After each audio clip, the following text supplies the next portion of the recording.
I always had my day basically set, and I knew at 8 p.m. it's time to sit down and watch anime for 4 hours. That was my time frame. So 8 p.m. no time to go somewhere else. I have to sit down and watch anime. What's up, guys? Welcome back to the Korekara podcast. Hey guys, now that you're here, remember to obliterate the like button, destroy it.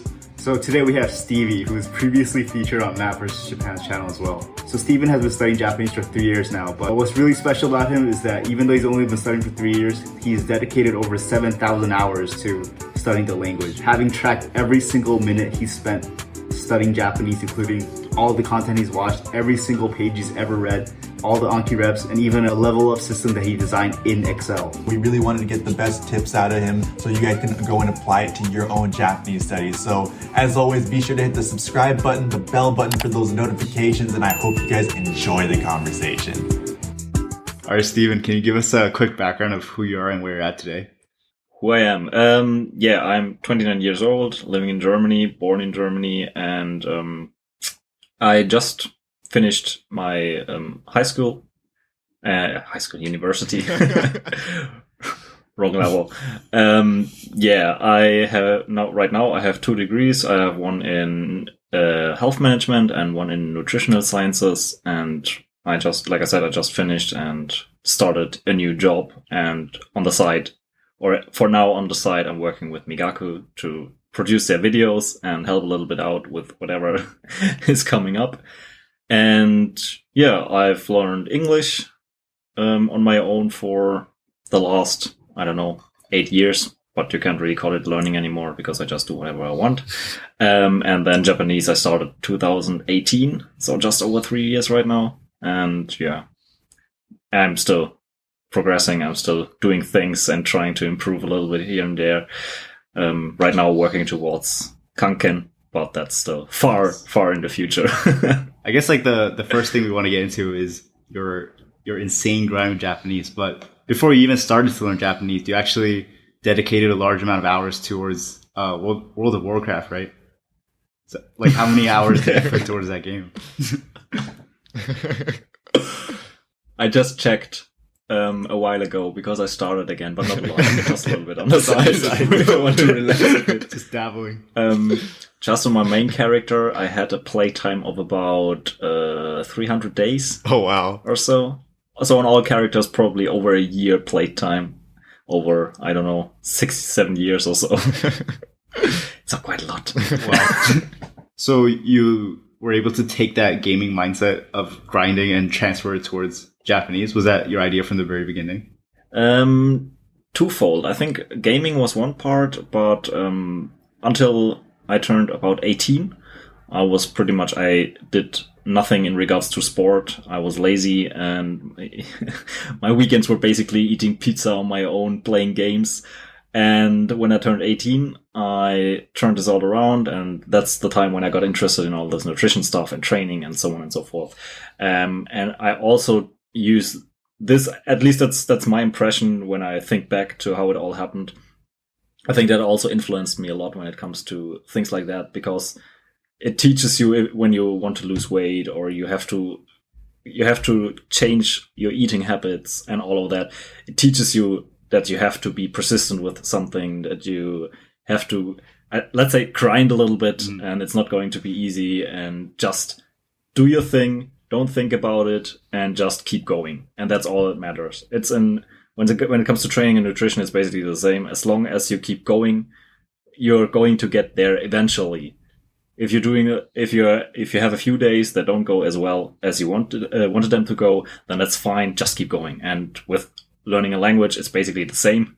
You just have to keep going. If there's a day where you don't feel like it and you don't do a lot, hey, that's fine. You can start tomorrow again. You can you can spend a little bit more time tomorrow. And that's one part, but the gaming mindset as well, because tracking stats and achievement that's also really, really helpful. And I still do it. I still track my shit because I need it for myself. It feels better. Yeah. And speaking of tracking stats, people who know you know that you have a spreadsheet where you tracked almost every single minute that you've spent with Japanese, like reading every page you've read, and everything you've immersed with, and Anki reps.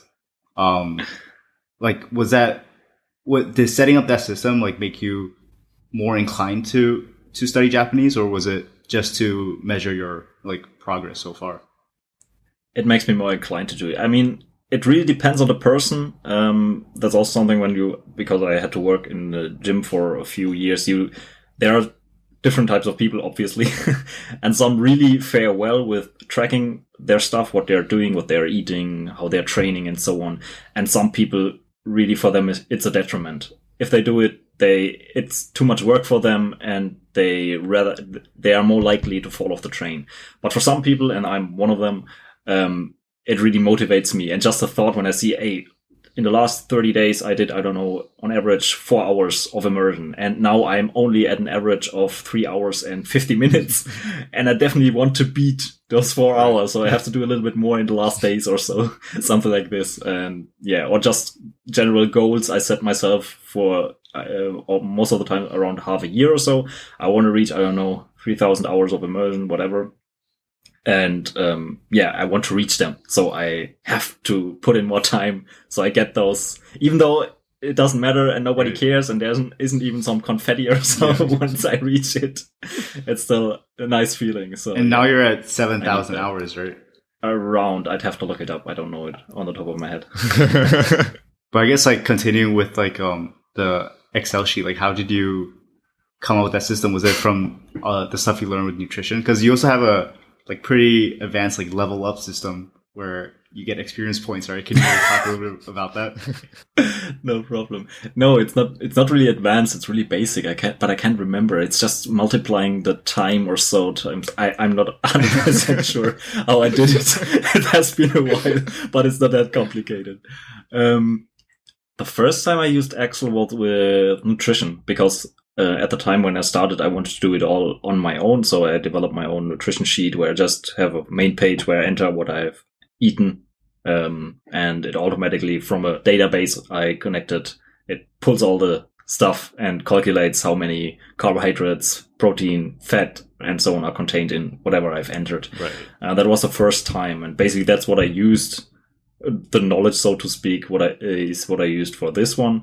And it's basically, it went the same way with the nutrition sheet. I started with a basic setup just so I can enter my stuff manually. And then over time, whenever I had an idea, I implemented it. And that is the same thing with this. I started really basically just so I can enter my stats and it sums them up. Mm-hmm. And then after time, whenever I had an idea, something I want to add, I added it on top.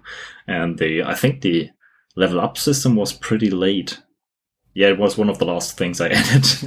Is that like the most motivating stat that you have? Or is there like, what stat do you look at in particular that for your Japanese? Overall time and level, yeah. Because the level, currently it's not that useful. If more people were to use it, then it's probably a lot more useful because you have you compete. You can compete a little bit, and you also have that would be the next thing connected with other people. Yeah, but you have something to compare it to. So if you know somebody is at level, I don't know, 100 and can do XYZ, and you are at level 80, then you have some kind of goal and know, hey, at that point maybe this will be a little bit easier than it is right now. So, but the most important one is the hours, and then I go get the level just because it's interesting. Level 200 next. But I guess now kind of moving towards your Japanese studying and methodology and philosophy, could you maybe break that down for us? Because I'm sure a lot of our listeners are really interested in what that is for you. Philosophy. I think what I said before also holds. Just my goal is not to think about what I'm doing. Right. That's one of the lessons I learned during my journey from couch potato to somebody who likes sport. Especially when it comes to nutrition for sport, it's not that bad. I can think about it, and that's not a problem for me. But when it comes to nutrition, the less I have to think about it, the better it is. Those are the times I make the most progress. If I constantly think about it, then for whatever reason, I'm more likely to fall off track. And for language learning, it's the same. That's basically the theme that runs through all of it. I try to invest as little time as possible in anything outside of what I need to do. So for Anki, for example, I stopped already a while back with letting Anki mark leeches, because I have to do something about them. I have to physically intervene and change something, have to find a new sentence, or have to turn the leeches back, set them back in the queue or something like this. And I don't want to bother with it. So all I do is just I turned it back. It just marks them, and I just continue wrapping them. If a card before had a 1 year interval, and now it went down to 10 days, so be it. I don't care. I don't delete it. I just keep going. Whenever a card is wrong, I just fail it. That's it. I don't even know what cards I failed when and what cards were marked leech. So that's one thing. Then also, when I create cards, I don't worry about what frequency they have. I just add it. If I have to think about every little word I want to add, that's, for me personally, that's too much. I think in the beginning it's probably useful, but I did it from the start, so I just added everything. And right now I have problems finding words. And it's all sentence cards? Not all. 12,000 are sentence cards, and about 3,000 word cards, and then some audio cards. Right now I try to focus on word cards, because for most of the words I'm learning, I don't need that much context, and they are nouns anyway, so I just use a word card instead. But for verbs and adjectives and so on, I still use sentence cards. Or sometimes just because I like the sentence, or there's a word in there I think I want to see a little bit more often. Right. But I try to keep the time as low as possible. I see. Do you think you'll keep doing Anki as long as you're studying Japanese? Because I think you already surpassed the amount of cards that Mavericks Japan had at his peak. Okay, I didn't know. No, I definitely want to continue a little bit. It doesn't take a lot of time for me, and like I said, I want to take the Kanken, and there's a lot of memorization involved in that. So for now, Jun IQ, and then IQ later on. But right now I don't feel like learning another 3,000 kanji on top, so I just started with writing practice again after almost 2 years or so after I finished RTK. And I think for that, Anki is pretty useful.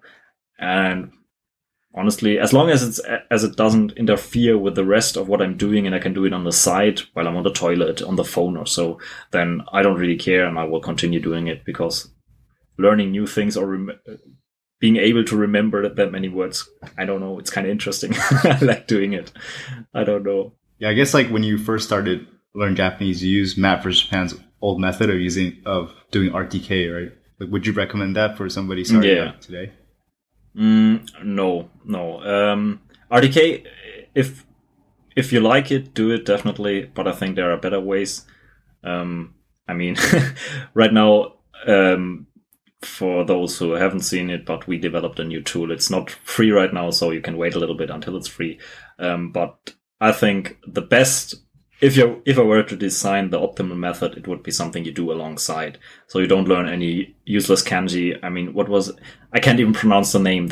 I think it was an RTK, kanji for tree, Paulovina, or something along those lines. Something, I don't know. It's a tree. And I've never even heard the name of the tree before I started learning kanji with RTK. So there are really, really rare kanji in there. That's definitely one thing. And then writing them isn't necessary. You can do it without. If you feel like writing and you want to do it, then sure, go for it. But it's not necessary.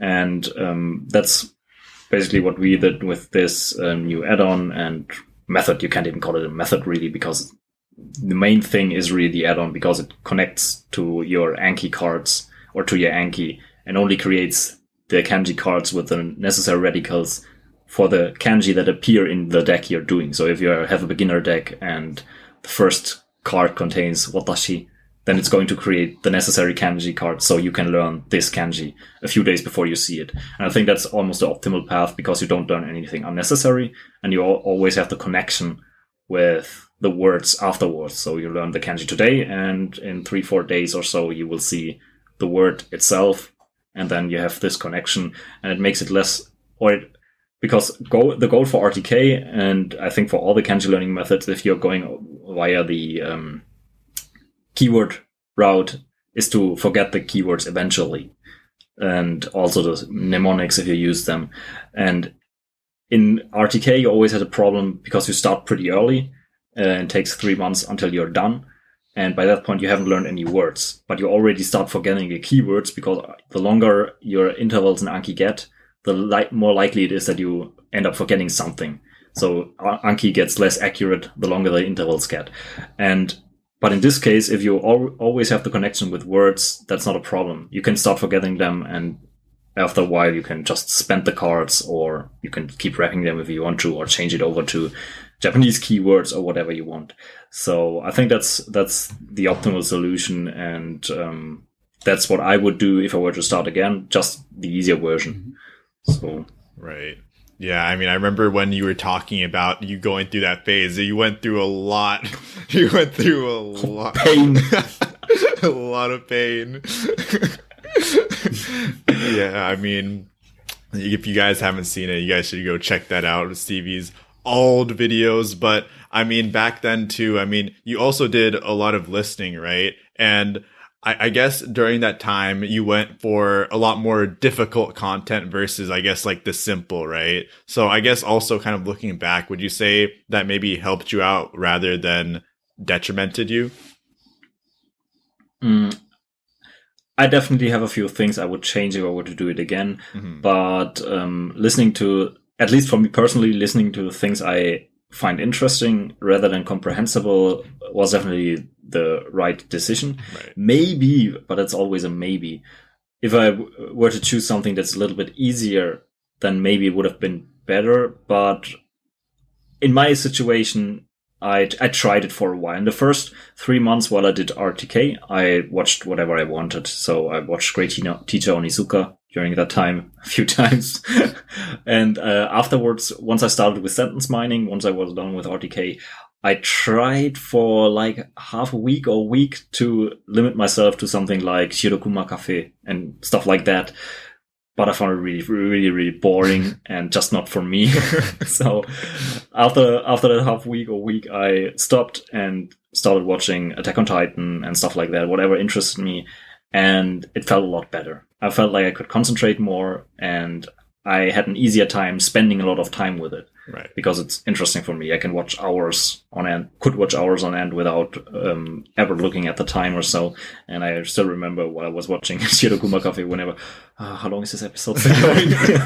Yeah, I tried to watch that too before starting up. Yeah, so if you don't mind, and even easier material is really, really interesting for you, then I don't think there's anything wrong with it.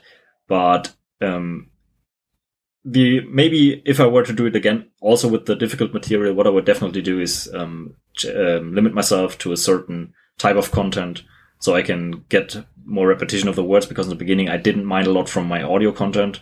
I mind all of my words from reading, and my reading was extremely disconnected from what I was listening to. I was reading mostly NHK Easy in this time period, and was watching a lot of stuff like Attack on Titan and so on. So there's a big discrepancy between the vocab you will see in NHK and the vocab you will have in Attack on Titan. So maybe just bring this all a little bit together and try to read more manga or so in this genre, and also watching the same. So there's a more overlap between what you're listening and what you're reading. So you have an easier time picking out words while you're listening, which would probably help you make a little bit more progress.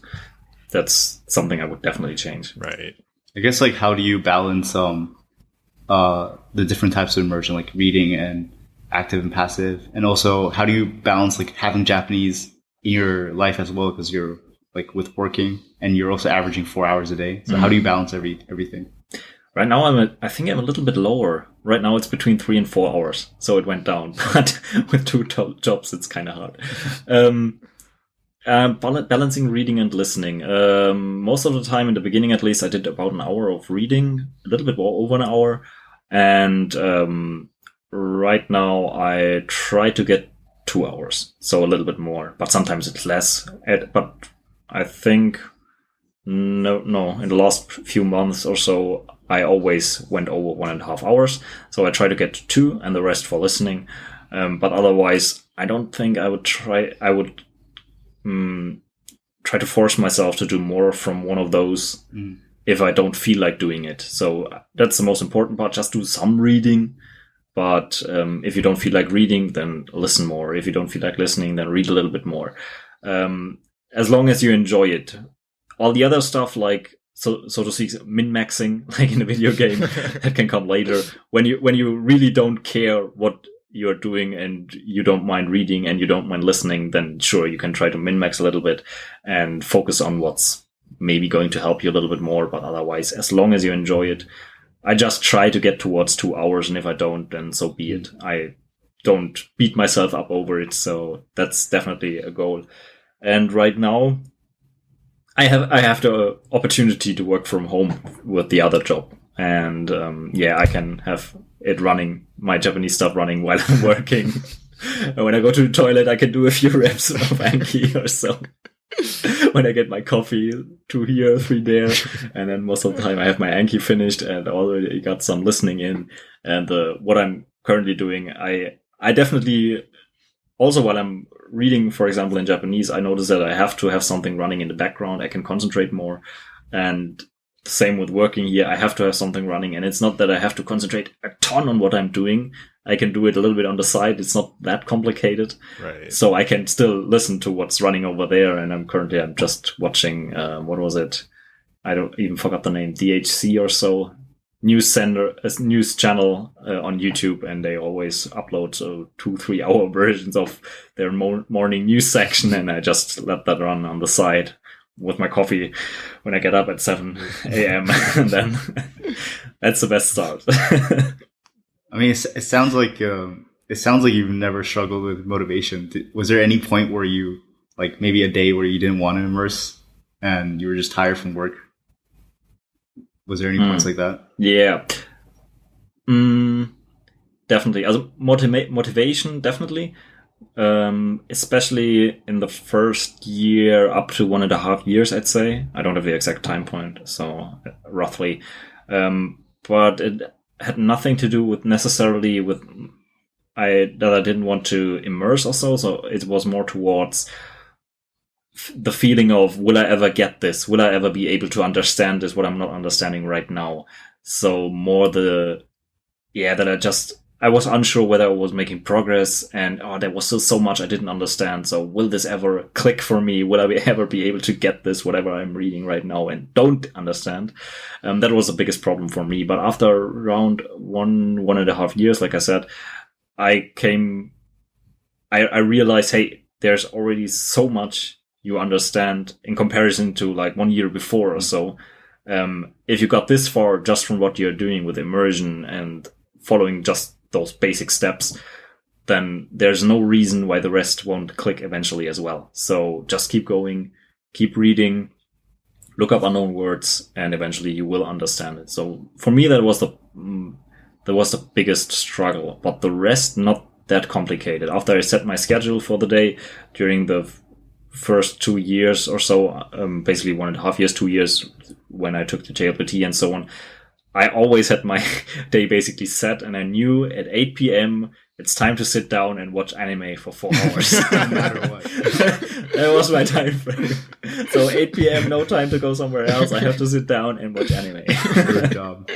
So if you have some kind of set time frame, I think it can help if you do it daily and you know, hey, at this time I do this and at this time I do this. You can't always. And in university, I also had to adjust a little bit to the schedule I had, the classes I had, and so on. But still, the one thing I always kept constant was in the evening, 8 p.m., I will start watching. And yeah, that helped a lot. So you already have your 4 hours, and the rest just over the day, whenever I had a few minutes here and there, half an hour here, just start reading. That's already enough. And the reps, I almost always try to do them when I'm out on the run. University, during the break or so, between classes, a few reps here and there, and once you get home from university, you're already done with your reps, and you can do the fun stuff. Because for me personally, I like to do my reps early in the morning, so I have them out of the way.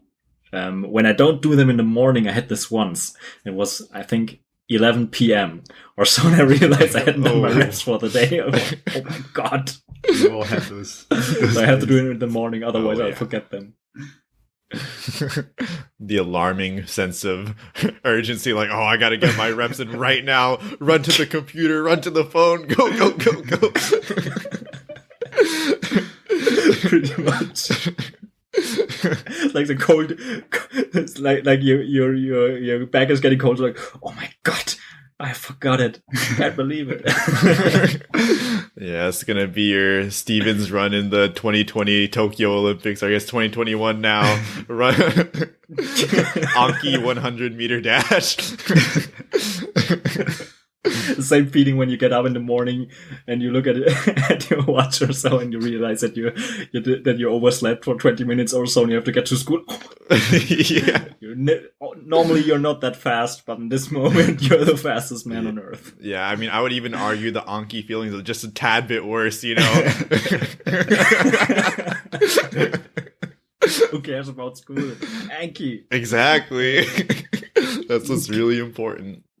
And I guess another thing you mentioned earlier was kind of the min-maxing kind of like, it's kind of like WoW, right? Min-maxing kind of video game esque. Would you say when you were min-maxing in your time, did you feel like, because you do get addicted in a way when you're doing it in video games, you're like, oh, I have to hit this number. Would you say maybe when you were applying it to language learning in Japanese, did you maybe get that whole addiction, the adrenaline rush whenever you're in the min-maxing vibe? You're, oh, I'm addicted to Japanese right now.